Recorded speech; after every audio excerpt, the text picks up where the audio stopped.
The Morgan Report with David Morgan. David Morgan with you with the weekly perspective for the week ending October 13th, 2017. Well, the first article is the IMF lists 9 banks to struggle with profitability.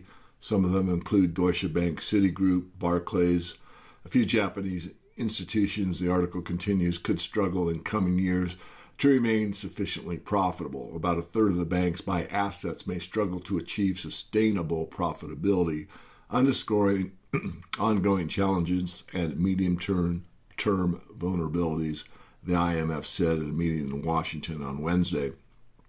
So we know that there's a huge debt problem, and this continues, and it's interesting that the IMF is giving these yellow caution lights to everyone, something to pay attention to as the real economy continues to deteriorate and the banking sector is having issues.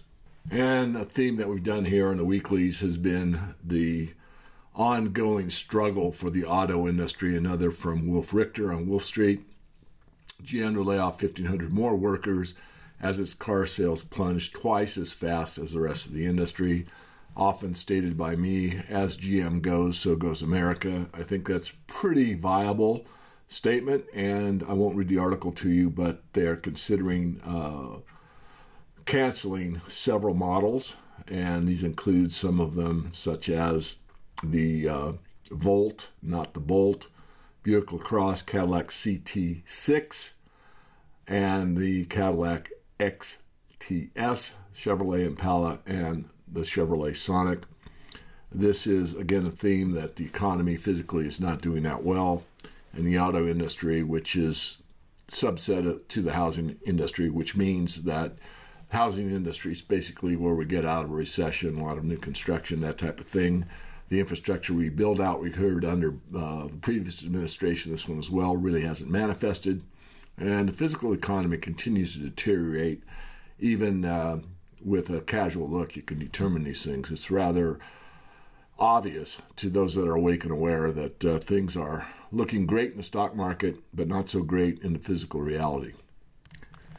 And a quick intermission. I've gotten a few people that have come to the website asking for the free report. There's actually 2 free reports. The first one is on this website that you see if you're looking at the video, richesinresources.com. Basically, you just go to that URL, richesinresources.com, give us a first name and your primary email address. Once you download the free report or put in and verify your email that it's valid, you will be able to access the report, 11-page report, just updated about a month ago. Moving on, as far as the overall economy, there has been a pullback in bond yields, and this is caused by profit taking into banks, but the bond market still remains positive. The dollar continues to weaken, and this is boosting commodities, and it's interesting to note that the base metals, ETFs, are hitting new highs. Steel actually is leading the materials rally, and we're seeing Japan and Hong Kong stocks achieve bullish breakouts. So from a stock market perspective, things are looking very good, and from a real commodity perspective, the base metals ETFs hitting a new high is indicative of going back to things we need rather than things we want, which means the real economy is looking good on the commodity side right now. I'm going to move into the precious metals here early on this update for the week. This is from Reuters. Russian central bank may start buying gold on Moscow exchange. According to Reuters, October 10th, Russia's central bank may start buying gold for its official reserves on the Moscow exchange. 2 people familiar with the matter told Reuters. The Russian central bank is one of the world's largest holders of bullion, and the switch would boost currently low turnover in gold trading on the Moscow exchange, which only launched a precious metals market in 2013. Physical gold continues to move from west to east, and I don't expect this trend to end anytime soon.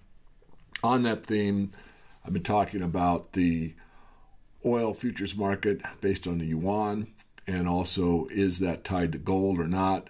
We put an article up, an interview by Rory Hall of the Daily Coin interviewing Alistair McLeod of goldmoney.com, and he explained it very, very well. And there is a follow-on that we'll post today with Small Gold talking about what that interview entailed. And the bottom line is simply this: the reality of an oil exchange, futures exchange in yuan, is reality that is not a direct tie to gold, but Alistair does explain how it could be implemented to take gold from the market. So it's something, if you're interested in and really want the facts, I suggest highly that you go to our blog at themorganreport.com, find the blog at the top, pull it down in the display menu, and read the last two blogs dealing with this gold, oil, yuan situation. And this is from mining.com. This new method for getting gold from e-waste may be just what miners needed. This is one of our rather highly speculative situations we've had in the Morgan Report for some time, and we actually gave out the opportunity for everybody. I was trying to get as many people involved in this as I possibly could. We actually gave a one-time trial to the Morgan Report for $1. Had a ton of cancellations once they obtained the trading symbol on the stock, but nonetheless, this company continues to do quite well, and it is going to be, in my view, one of the big leaders in the industry. And just a comment here on Novo Gold, which is getting a lot of press and a lot of interest. Sprott put in, I think, another $7 million recently. And I'll probably do an article if I get around to it and get the time to talk about, is this better than Novo Gold? And what I would be writing is the fact that this e-waste situation with this company in our speculative portfolio actually would be a greater gold per share situation than you actually have in Novo projected or purportedly at this point in time. I'm not against Novo. I'm just trying to point out that this e-waste is a misunderstood and underfollowed area of gold and precious metals, and very few are aware of it. And I just want to make the weekly update or weekly perspective people aware of this opportunity.